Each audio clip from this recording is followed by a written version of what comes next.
Здравейте! Вярва ли ви се или не ви се вярва, но в момента съм на вашите екрани, защото реших да снимам клип.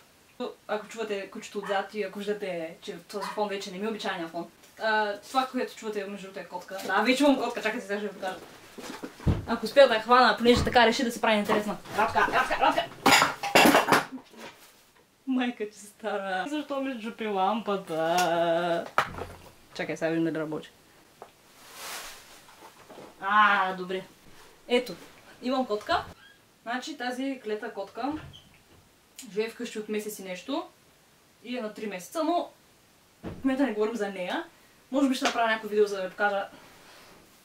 Всички знаят, че ще направя това видео, но все пак да го кажа, за да се чувствам като влогър малко.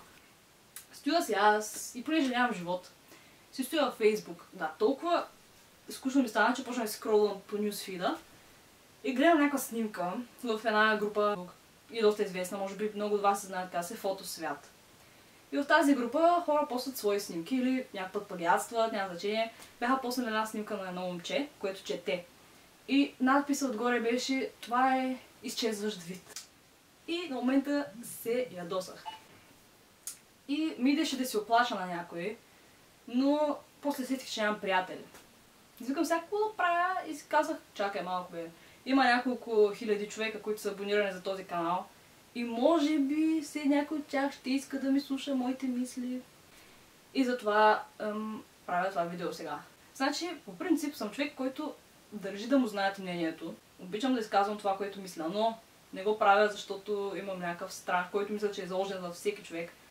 Да ме отрежат или да спорят с мен. Въпреки че съм на 1900% наясно, че в повечето случаи хората не споделят еднакви мнения, исках да кажа. За това, което исках да говоря, беше за тази въпросна снимка.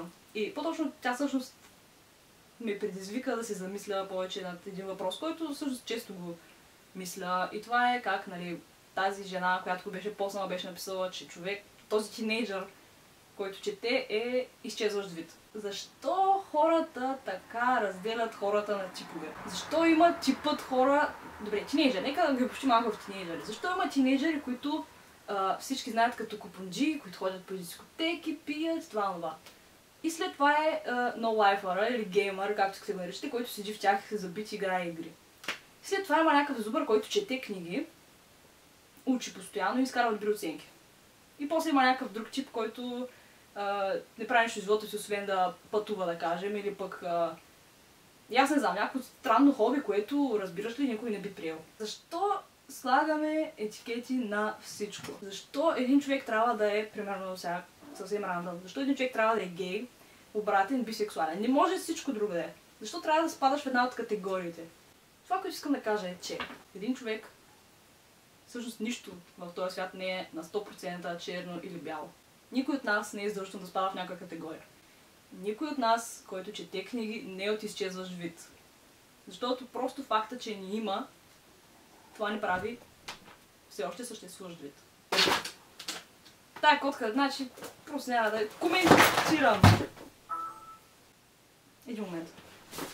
Така, когато говорех, беше: хората имат едно качество винаги да се заглеждат в лошите неща. Когато питаш един човек, това е най-простият пример, когато питаш един човек какво мисли за себе си, той първите неща, които ще каже себе си, са лоши и няма да вижда добрите си качества. Същото е с абсолютно всичко. Когато питаш някой какво мислиш за днешното общество, той няма да каже: ами мисля, че така много се развиваме технологично. Мисля, че вече ставаме много по-мобилизирани. Мисля, че биологията и науката като цяло напредват все по-бързо и по-бързо. Мисля, че хората стават все по-широко скроени, приемат много повече хора, много повече от различните хора, които, нали, са различни от тях. Няма да кажат всякакви такива неща, които в момента стават в света, които са, нали, добри, понеже света в момента се развива адски бързо. А ще кажат: мисля, че циганите са много голям проблем. Глобалното затопляне ще разруши планетата. Бежанците ще докарат Трета световна война. И по този начин ще се избием взаимно и човечеството ще свърши. Винаги хората казват лошите неща. Да. Това исках да кажа.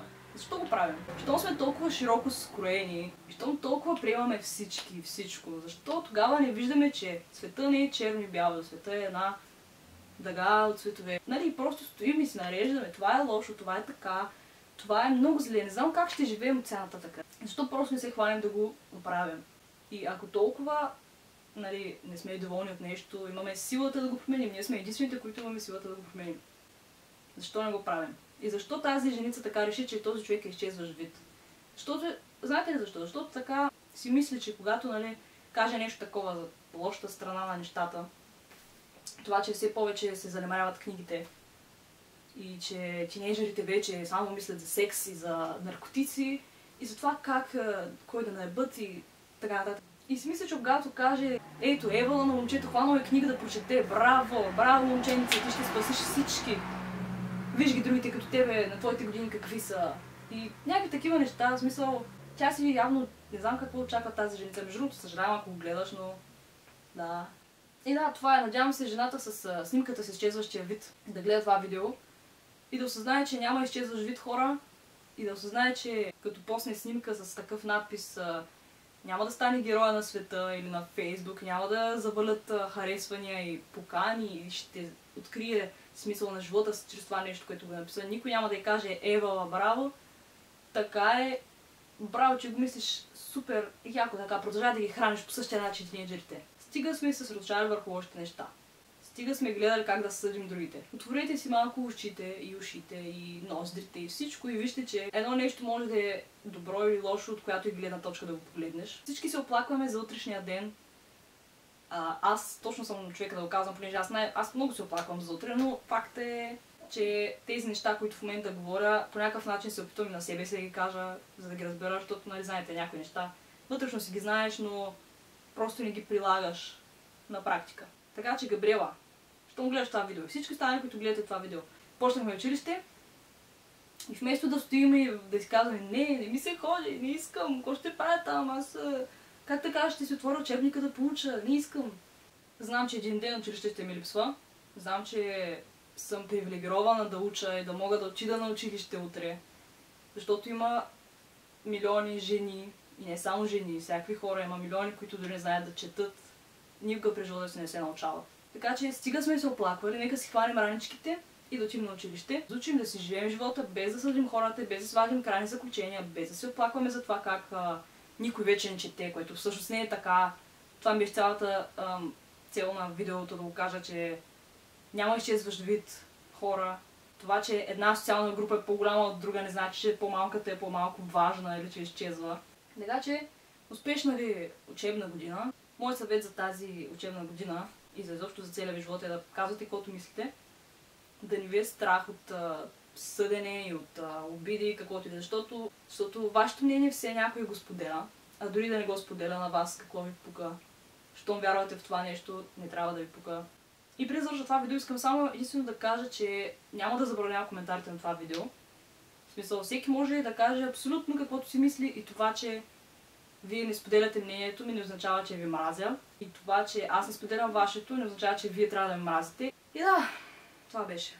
Чувствам се доста по-добре, защото в принцип, когато така имам някоя мисъл по някакъв въпрос и просто ми идва да я кажа и просто сега да ми пиша. Значи, това ми е начинът, нали, основния да си изкарвам нещата. Обаче, защо съм направил този канал? Само да качвам някакви видеа как ям люти чушки, как ям маслини и как ходя еди къде си. И да. Така че се надявам да правя повече такива видеа, понеже е много хубаво чувството. Така да си изкараш това, което мислиш и то вербално. И да се свържеш с хора, които могат да ти кажат, нали, какво те мислят по въпроса, особено за такова нещо важно, което, нали, всички ни засяга. И да, това е. Бих се радвала адски много, ако си оставите с вашето собствено мнение долу в коментарите. Или просто ми пишете налично, или където ви искате просто да споделите вашето мнение със света. И това беше. Ще се видим в следващото видео, най-вероятно. И ако има такова, би трябвало да има.